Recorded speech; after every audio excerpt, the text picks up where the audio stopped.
Et là, babengi keno bukata musala wana botika puisque concert ezati. Ferregola aobeta concert na e na stade de Martyrs ou soit Ferregola aobeta concert na e libanda stade de Martyrs ou soit akobeta ngo na palais du peuple ou soit aobeta ngo wa question to mitunana. Mais dena ebise bino ke bukata vidéo te tozo bimisa ba vérité. Tozoyeba lelo biso na bino soki concert ya Ferregola eza tote. Premièrement avant to banda vidéo ya lelo toujours ndenge to bandaka toujours vidéo na biso na kolakisa bino toujours ba preuve ba image oyo kolakisa bino makambo tozolo biza bongo to eza bongo te. Alors lelo tozoyeba est-ce que concert ya Ferregola eza to eza te. J'espère le 20 juin 2023 Ferregola a annoncé que non na obeta concert na stade de Martyrs. Ba Gaulois boza to bozati. Bisa biso na commentaire ce qui est la vérité ou pas. Ba warrior bazanga raté place ba Gaulois baza. Ba Gaulois bazanga raté place ba warrior baza. Et alors na vidéo lelo toko découvrir na bino ce qui concert ya Ferregola eza prezati. Alors que ba tebele bazo beta déjà tolo ke non voilà Ferregola a robeta concerté. Mais pourquoi bo beta tolo ke Ferregola obeta concert? Pourquoi batubalingi Ferregola beta concert? Qu'est-ce qui se passe na sima ya concert ya Ferregola? Tokoye bango na vidéo ya lelo. Ba instrument ba biloko nyonso baza ko installer ya faire bandi avant ozo tana ya préparation et délai pour dire que bato to bolo ba stade des annulé au stade des abosé faux archi faux bolo balanga mingi te bino mo bomona mo ande bo sala mosala.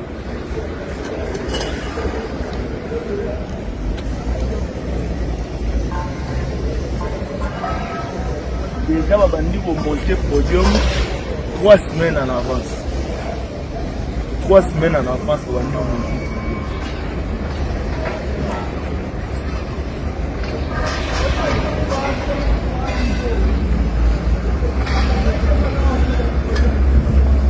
Matériel, il y a Sika. On quatre à chasser. Matériel, à tous les abonnés de Congo aux exclusivités aux exclusivités Ferregola bandi déjà pour monter podium naie pour installer le matériel naie dans stade du Martyrs les 24 concerts eza bato tout balo bao concert aux alanilé au bo les 24 juin concert ya Ferregola eza confirmé pour bino bomona bazo installer déjà podium le matériel naie Gaulois to se mobiliser ou beau se mobiliser tous à la mission surtout dans stade de la 24 juin. Est-ce que ce Ferregola beti concert et Rubuka stade est-ce que ce Ferregola beti concert et que ça là eloko nini ya mabe ou eko déranger batwa. Alors déjà to continue na ben histoire la biso. Bonjour, bonsoir na bande konyo so bolanda biso. Peu importe na air Rolande la biso to pesio de mbote na yo. Lelo tozolo bela bongo concert ya Ferregola. Tout le monde que non là na stade de Martyrs tout le monde a déjà que bazo bongisa je peux dire podium pour un concert il y a le 20 juin. Est-ce que podium wana bo bongisa ngo pour un concert mususu obeta kuna ou soit ya na événement moko ekoleka na juin na stade de Martyrs. Bon, avant d'abord to otana bien to ebike ba ebisa biso que non il y a je crois tournoi moko il faut ebeta na stade de Martyrs na mois de juin. Mais Ferregola a annoncé déjà puis concert na avant et non aza na concert na telle date na stade de Martyrs. Maintenant, qu'est-ce qui se passe entre Ferregola na donc Papa Hervé na ministre ya sport? Contenant ya programme ya Ferregola déjà pour nos kota na bien. Bozo ni sate kota vidéo tisuka puisque makambolo ba mina kati awa eko choquer bino eko toucher bino bato a Ferregola boza vraiment choqué na wa bisa bino vérité pour na mambo ya concert ya Ferregola puisque biso nyonso to zema pour ça Ferregola pas beta concert totala nanu bato ba oya totala pe musique au Ferregola ko pesa biso bizurdi. Voilà, tout à fait l'album parce que tu dis que Ferregola vraiment côté live top. Et malheureusement, on choqué bino lelo pour nous web c'est bino que concert il y a Ferregola jusque là point d'interrogation. Pourquoi point d'interrogation? Premièrement, tout moni ba kit matériel ba lo tout bazo installé dans stade de Martyrs. Et là, ministre ba auto solo là na administrateur général du stade de Martyrs à Kanga stade jusque là événement moko ezalati. Si le 1er juillet. Alors pourquoi événement moko ekozalati si le 1er juillet? Ba tout ba choqué. Mais Ferregola a déplacé déjà équipe Mobimba bazo installé ba matériel dans stade du Martyrs. Et là ba bengi ba que non actuellement il faut pas qu'un stade concert et zalati.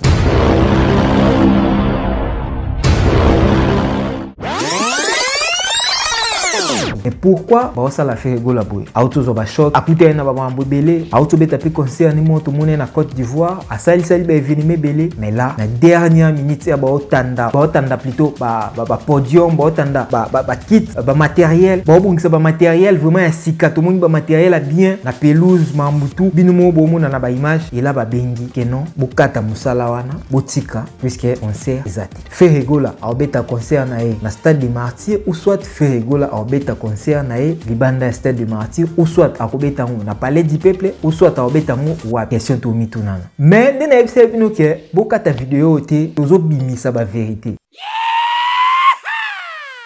La dernière minute, ministre, na ba administrateur et tout, équipe vraiment gouvernementale, ba kotaika po ba sola likambu oyo. Et non voilà, fait gola pas à moi na mboka, pourquoi ba boya beta, pourquoi boya. Mais ba réseau pesa mige non, moya beta zate, tala ba kaiza boyeza.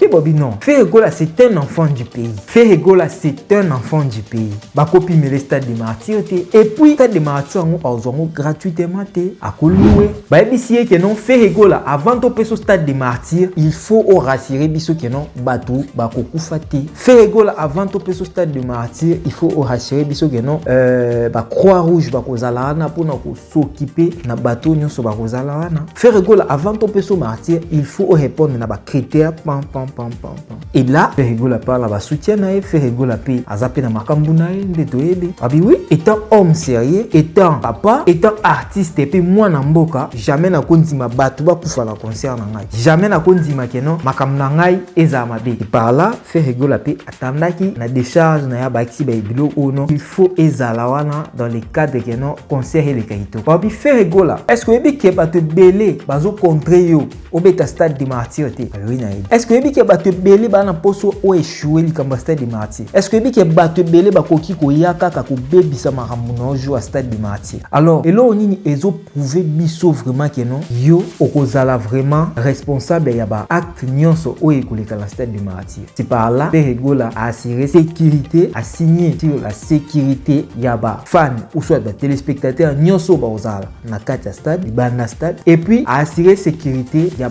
batu nyonso wana ba pesie ba papier a signé ki ba biloko tout c'est par là nde ba yo signé ba a répondre na ba acte wana nyonso même c'est que non d'accord lokolo signé ba biloko nyonso document yango yo stade de Martyrs na maboko na yo et c'est par là bafongoleli fait rigola stade de Martyrs donc na minute on a sabino concert eza confirmé déjà fait rigola babandi déjà installation ba podium babandaki yango je crois lobby et yaki lobby ouais donc avant 3 semaines ou un mois donc avant un mois même fait rigola bandi d'installation donc eza ko inda vraiment donc ba gaulois j'espère que ba oyoka musique ya bien parce que batu vraiment baza déterminé ya vraiment wenge babaki ba ozala côté inonce bi babaki ba ozala donc ba place belé babaki ba ozala wala biso tozana toujours pour na partager kaka ndenge zala toujours partager pour na bino et voilà ndena episode bino que non fait rigola a vraiment la souci ya musique congolaise na babaki ko beta ba biloko moko na ntebetama wana milambe betama na nte to ebite musique betama na nte to ebite bon j'espère que vous avez belé à Olanda émission lelo otulinga to partager na bino ka ezaki confirmation il y a stade de Martyrs pour faire rigola eza déjà pour vous dire simplement que non à l'heure actuelle donc faire rigola a eu confirmation pour na ko beta na stade de Martyrs donc batunion sur bazar na toujours on a ko soutenir comme état artiste na biso tolinga bana mboka toujours musique na biso ki liboso puisque lelo soki to bima ba mboka to tambola bomo mtetunyo Congo congolais pourquoi peut-être parce qu'il y a Fally Ipupa pourquoi peut-être parce qu'il y a fait rigola pourquoi peut-être parce qu'il y a Gims pourquoi peut-être parce qu'il y a Dadju donc culture na biso et tambola na batuana banzamba tinda biso na mukili achaka badon et puis ba biloko mo na kati na biso o ekosala peut-être que non échanger famille na yo échanger pays na yo to échanger peut-être eloko mo na kati ya ba ndeko na biso na bala badon na bango nzamba tchana kati sa bango eza musique to kaka bango to pesa bango toujours litoi et ça là toujours bien voilà donc to partager na bino kaka ndenge zalaka j'espère que boza content pour lelo kaka ndenge tolobaka toujours Chéri O News eza chaîne moko o keno et partage vraiment biloko ya bien o bino bolingaka et ça la mara toujours na Chéri O News télévision tout ça on pour na bino to pesa bino biloko bolingaka ba chinois bazala na toujours pour nous soutenir biso to pesa bino bambote tonton Baleine bambote place aux ali maman Olga bandeko na biso nyonso balingaka toujours Chéri O News télévision pozala na toujours pour nous soutenir biso voilà. Pour lelo Osuki Awa, Bozui, nouvelle, je sais pas si ils sont bonnes ou encore mauvaises. Pour Nabamisusu, pour les uns, ils sont peut-être bonnes et pour les autres, ils sont peut-être mauvaises nouvelles. Bon voilà, Tokomi Nasuka, il y a une émission Nabisu Alelo, Takanenge Tolobaka, Tiki Bino, Chéri O News, ils sont toujours pour nous faire Sabino Biloko Bolingaka. À la prochaine.